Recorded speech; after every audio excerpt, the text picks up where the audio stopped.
So let's begin tonight by recognizing that the state of our union is strong because our people are strong. President Trump delivering his first State of the Union address tonight, pledging to make America great again for all Americans. Good evening, everyone. The president emphasizing a safe, strong, and proud America, saying he wants to unite what he called a long divided country. His speech called for overhauling immigration and spending more on the military and infrastructure. He also talked about the opioid crisis and making fair trade deals. But his biggest accomplishment to date, tax cuts, which he touted as a boon to the U.S. economy, promising big changes in paychecks come February 1st, just 2 days from now. So what can people expect? Kim Gable spoke to an expert tonight. Kim.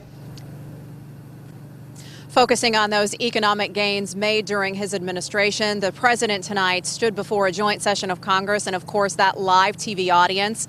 We watched the address here with some folks at the American Legion in Plum. The President of the United States.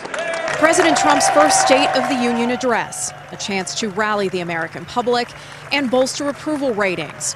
And he came out swinging, with shining reports on jobs, wages, the stock market, and tax cuts and reforms. I've seen my 401k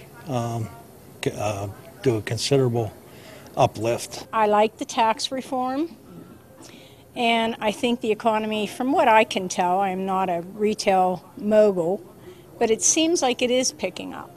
In April, this will be the last time you will ever file under the old and very broken system, and millions of Americans will have more take-home pay starting next month, a lot more. Now he's got a feather in his cap. We got something done, and certainly to help the masses or a lot of the average taxpayers to bring home a few extra dollars and go with that America First mentality, which you've heard him talk about quite a bit lately as well. The accounting firm Schneider Downs is busy advising clients on the changes. So what people are most concerned about, the average taxpayer, again, is going back and saying, well, when's it going to hit my paycheck, right?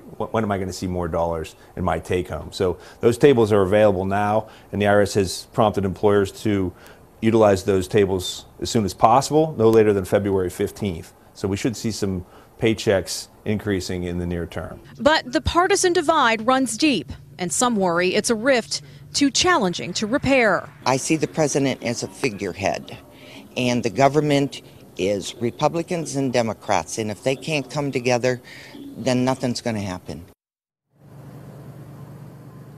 Trump later calling on lawmakers to set aside differences and, quote, summon the unity we need to deliver for the people. We're live tonight in Plum. Kim Gable, KDKA-TV News.